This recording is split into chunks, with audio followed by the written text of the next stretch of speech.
World Wrestling Entertainment, WWE, is a global powerhouse in sports entertainment, captivating millions with its dazzling displays of athleticism and drama. However, behind the glitz and glamour lies a treasure trove of secrets and lesser-known facts that rarely make it to the spotlight. From the financial struggles of lesser-known wrestlers to backstage pranks and near-fatal stunts, WWE is a world filled with intriguing stories, and let's uncover 20 things WWE is holding back, shedding light on the hidden aspects of the wrestling world that fans rarely hear about. Prepare to dive deep into the untold stories, bizarre incidents, and controversial moments that paint a fuller picture of WWE's storied history.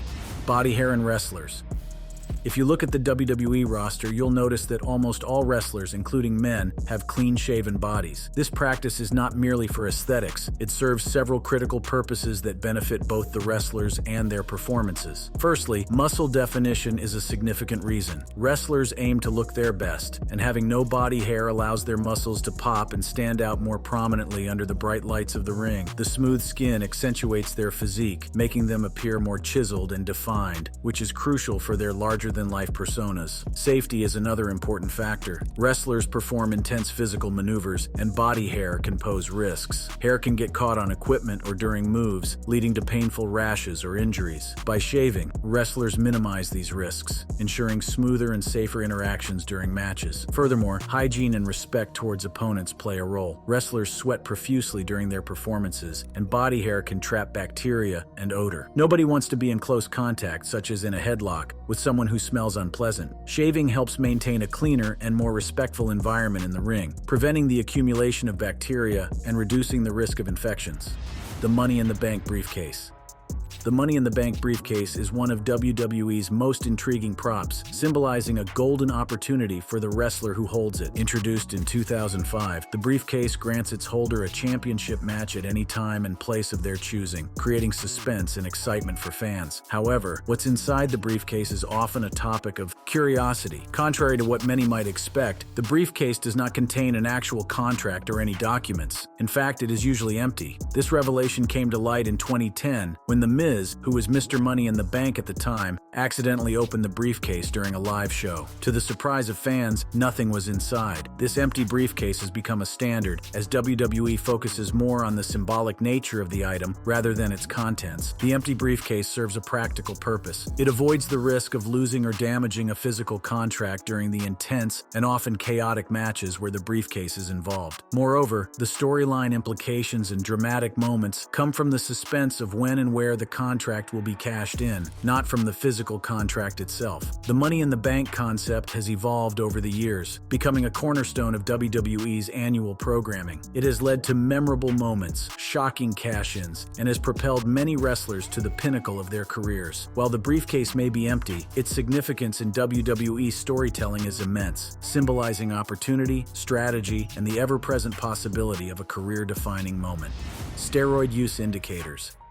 Steroid use in professional wrestling has long been a topic of discussion and scrutiny. One of the most visible indicators of steroid use among wrestlers is the presence of pimples and acne, particularly on the back and shoulders. Although the exact reason for this side effect is not fully understood, it is believed that steroids may contribute to an overproduction of immune system receptors, leading to acne breakouts. This phenomenon is particularly noticeable in a sport where athletes typically showcase their physiques, as the lack of clothing makes it difficult to hide skin conditions. For instance, when Jinder Mahal underwent a significant physical transformation leading up to his WWE Championship win, fans speculated that his noticeable back acne was a sign of steroid use. Such physical changes, combined with the sudden appearance of acne, can often fuel rumors and discussions about steroid use. While acne itself is not definitive proof of steroid use, it is one of several potential indicators that fans and observers might point to when speculating about a wrestler's use of performance-enhancing drugs. This highlights the ongoing challenges within the wrestling industry to maintain transparency and ensure the health and safety of its athletes amidst pressures to achieve and maintain peak physical conditions.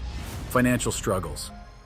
While WWE is known for its glitz and glamour, not all wrestlers enjoy the financial success associated with the top stars. Many lesser-known wrestlers face significant financial challenges, often struggling to make ends meet. A prime example is the case of Super Crazy, a wrestler who eventually quit WWE due to financial strain. Despite performing in high-profile shows, Super Crazy was paid only $500 per appearance. Living in Mexico, he had to cover substantial travel expenses, including hotels, rental cars, and food, which quickly added up. The financial burden became unsustainable, leading him to the difficult decision to leave WWE. This financial struggle is not unique to Super Crazy. Many wrestlers, especially those not in the main event scene, have to bear the majority of their travel and accommodation costs. These expenses can be exorbitant, especially when coupled with the relatively modest earnings from each show. Unlike the top-tier wrestlers who receive lucrative contracts and bonuses, these performers often find themselves in a precarious financial situation. The disparity in earnings brings to light the harsh realities of life as a professional wrestler. While the allure of fame and the thrill of performing in front of thousands are undeniable, the financial pressures faced by many wrestlers highlight the need for better financial support and management within the industry. Championship belts. WWE Championship belts have long been a symbol of prestige and honor in the wrestling world. Traditionally, these belts were equipped with snap buttons to fasten them around a wrestler's waist. However, in recent years, WWE has made a significant change by switching to Velcro closures. This shift to Velcro was primarily driven by practical reasons. Velcro allows wrestlers to fasten the belts more quickly, which is particularly useful during live events where time is of the essence. Additionally, Velcro makes it easier for wrestlers of different waist sizes to wear the championship belts without the need for multiple adjustments or custom fittings. Despite the functional benefits, the change to Velcro has not been without its critics. Many fans and purists feel that the Velcro closures make the belts look less authentic and more like toy replicas. The traditional snap buttons were seen as a mark of craftsmanship and added to the belt's sense of gravitas. The Velcro, while convenient, lacks that same aesthetic appeal. One of the most infamous moments involving a WWE Championship belt's perceived value occurred in 1993. After winning the WWE Championship at WrestleMania 9, Hulk Hogan took the belt to Japan. During a press conference, Hogan referred to the WWE Championship as a mere toy and expressed his preference for the IWGP belt, which he felt carried more prestige. Hulk Hogan's disrespect for the WWE Championship. Hulk Hogan, one of the most iconic figures in professional wrestling, once caused a major stir with his comments about the WWE Championship. After winning the WWE Championship at WrestleMania 9 in 1993, Hogan took the title to Japan for a series of matches. During a press conference, Hogan made a remark that would infuriate WWE officials and fans alike. He referred to the WWE Championship as a mere toy and likened it to a trinket on a Christmas tree. Hogan went on to express his preference for the IWGP, International Wrestling Grand Prix Championship, held by Japanese wrestling legend the Great Muta, stating that it was the belt he truly desired. This belt is just a toy. It's like a trinket on a Christmas tree, like an ornament. The belt that I want is the one that the Great Muta has, the IWGP belt. Hogan's comments did not sit well with WWE, which prided itself on the prestige and importance of its championships. The WWE Championship was seen as the pinnacle of success in the company, and Hogan's dismissive remarks were viewed as a significant disrespect. The backlash was swift, and within a month of making these controversial comments, Hogan lost the WWE Championship to Yokozuna. This incident remains a notable example of how the symbolism and perceived value of wrestling titles can vary, even among the sport's biggest stars. It also underscores the importance of maintaining the integrity and prestige of championship belts, which are more than just props. They are symbols of achievement and honor in the wrestling world. Booker T's criminal past and redemption story.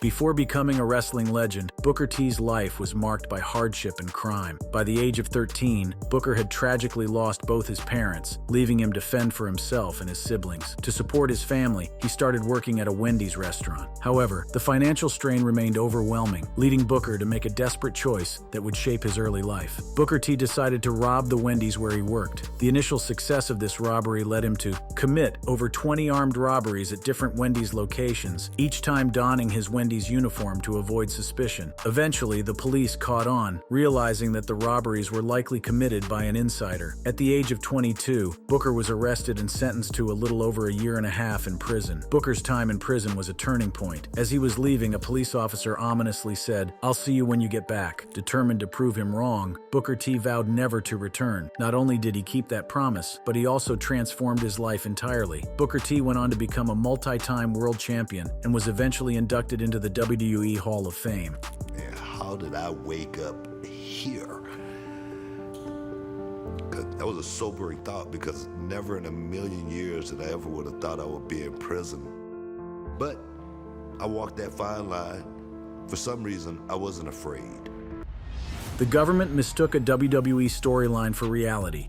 In a surprising twist, the U.S. federal government once mistook a WWE storyline for reality. In 2020, as the government was working on a series of public service announcements to educate citizens about the COVID-19 pandemic, they considered including various celebrities to help promote the message. One of the celebrities under consideration was former WWE star Ronda Rousey. However, the government hesitated to include Rousey for a rather peculiar reason. They believed she had been arrested at a WWE event in 2019. This belief stemmed from an incident on Monday Night Raw, where Ronda Rousey, Becky Lynch, and Charlotte Flair were involved in a highly dramatic storyline that culminated in a brawl and their subsequent arrest. The entire scenario was scripted as part of a storyline leading up to WrestleMania, and no one was actually arrested. The confusion highlights just how convincing WWE storylines can be, even fooling government officials. It also underscores the blurred lines between reality and entertainment in professional wrestling, where scripted events can appear so realistic that they are mistaken for actual occurrences. This incident serves as a reminder of the power of storytelling in WWE and the sometimes unexpected impact it can have beyond the wrestling ring.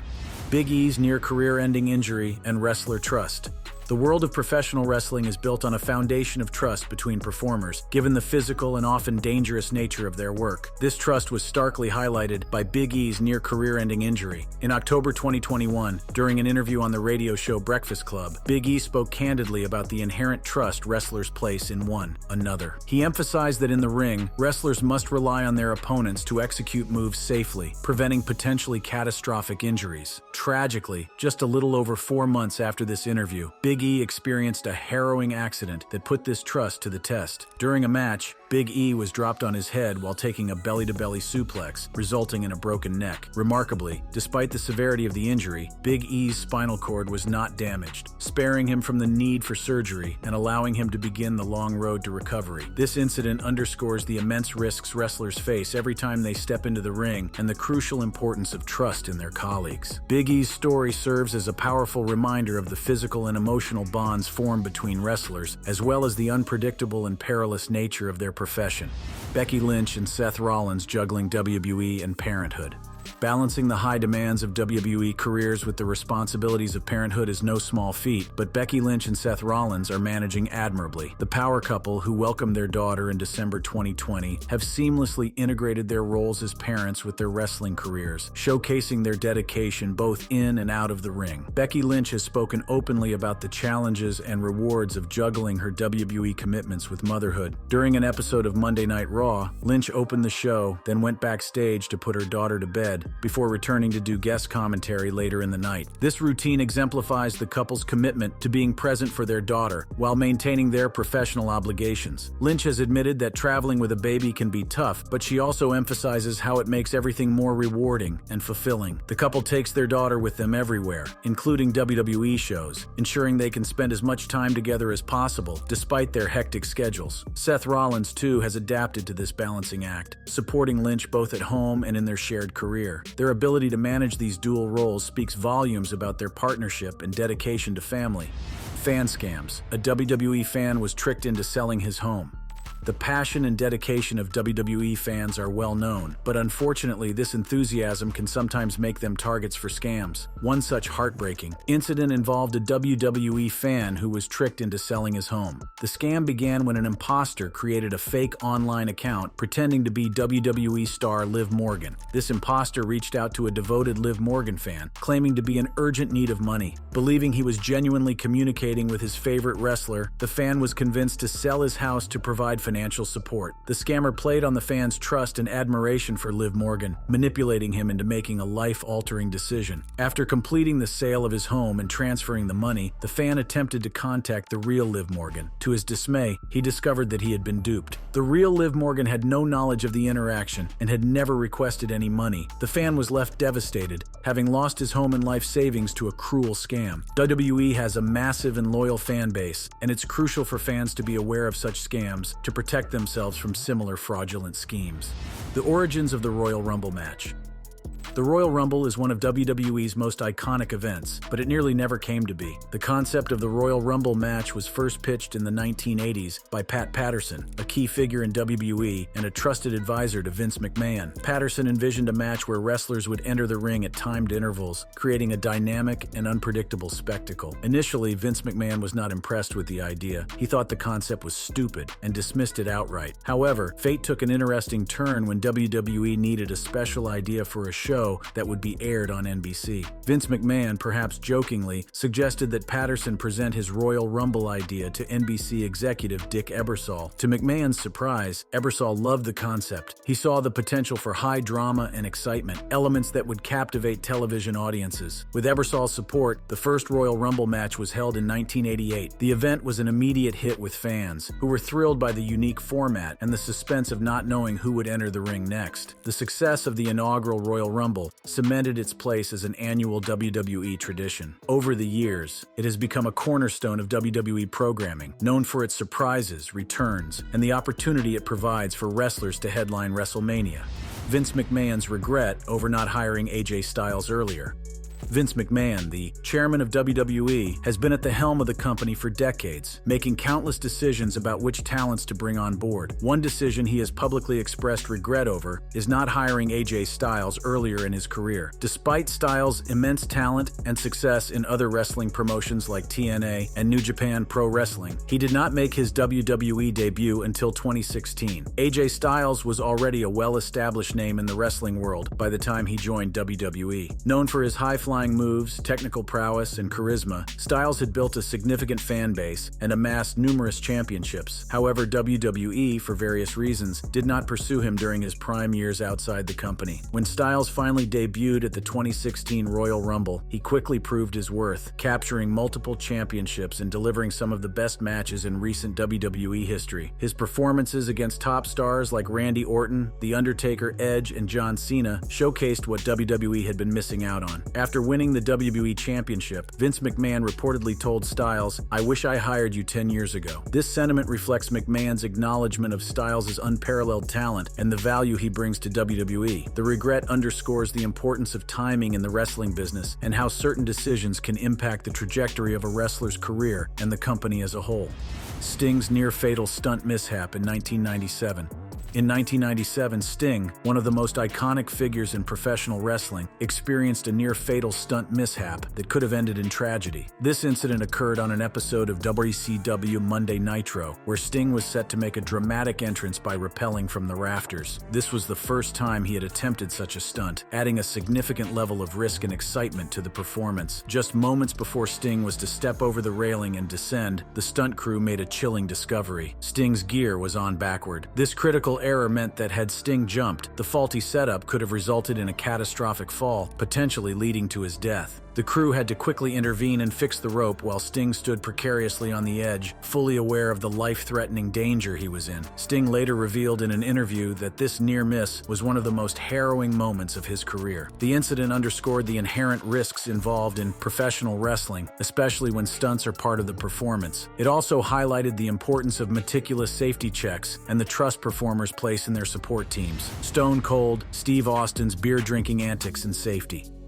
Stone Cold Steve Austin, one of WWE's most legendary figures, became synonymous with beer-drinking antics that thrilled fans and defined his rebellious persona whenever Austin's music hit. Fans eagerly anticipated his signature beer bash, where he would chug multiple cans of beer, spraying frothy liquid everywhere. While these moments were highly entertaining, many fans noticed that most of the beer ended up all over the ring rather than in Austin's mouth. Austin's beer-drinking antics were deliberate and served two main purposes. Firstly, they were designed to entertain. Seeing Austin take a small, clean sip of beer would be underwhelming compared to the visual spectacle of beer flying everywhere as he smashed cans together and chugged them. This over-the-top display became a hallmark of his character, reinforcing his image as a no-nonsense, anti-establishment hero. Secondly, and perhaps more importantly, Austin was conscious of safety. Consuming large amounts of alcohol during a performance could impair his coordination and judgment, putting both himself and his fellow wrestlers at risk. By letting most of the beer spill, Austin ensured that he remained in control and fully capable of executing his in-ring duties safely. This approach allowed him to maintain his hard-drinking persona without compromising the safety of his matches.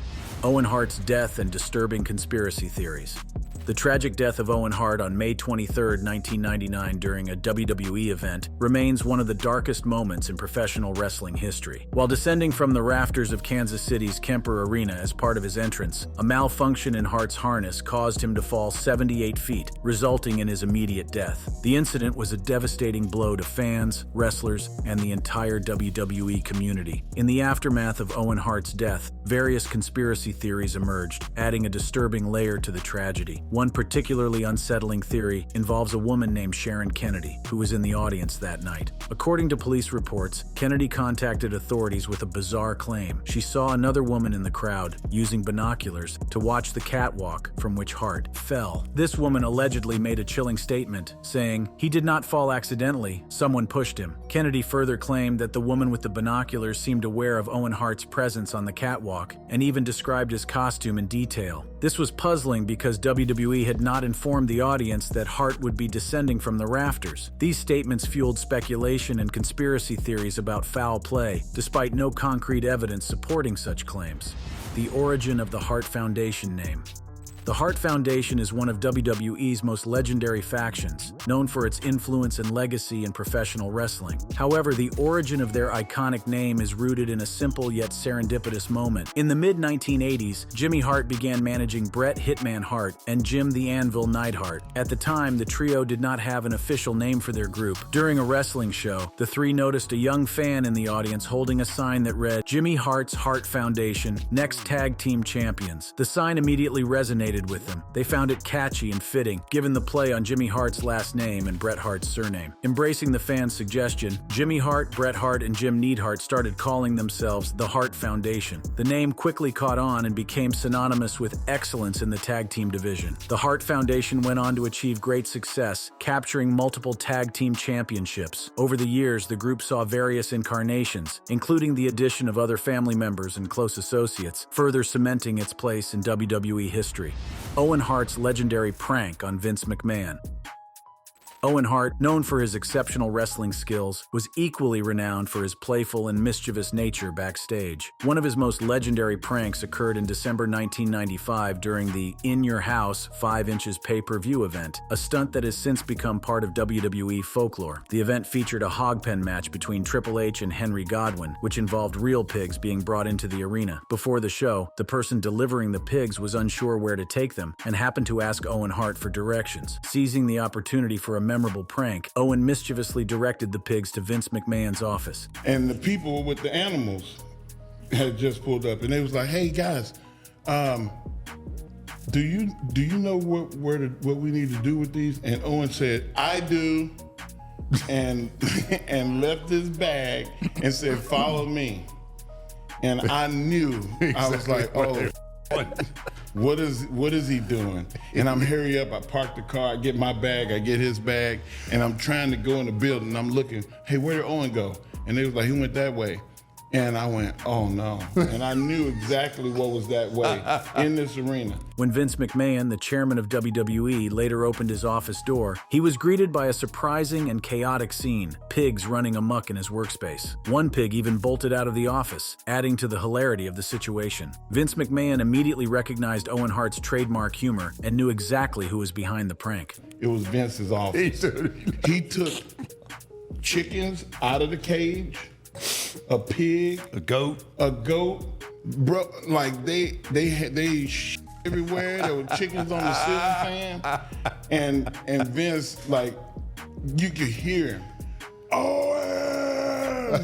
He knew exactly. He knew, and Owen was like, What are you talking? I wasn't even there. I wasn't even there. I wasn't even there. This stunt is a perfect example of Owen Hart's lighthearted spirit and his ability to bring humor to the often intense and high-pressure environment of professional wrestling. His pranks were not just about causing trouble, but also about fostering camaraderie and lifting the spirits of those around him. Michelle McCool's false 911 report incident.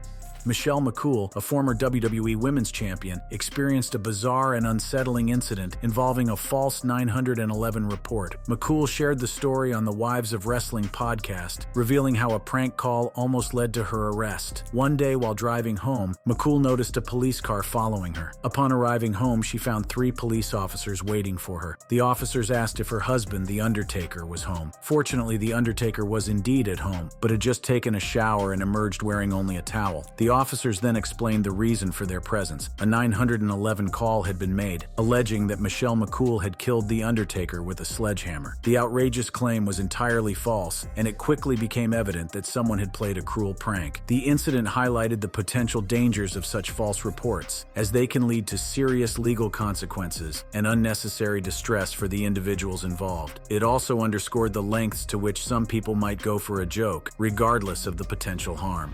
Controversial Gulf War storyline involving Sergeant Slaughter.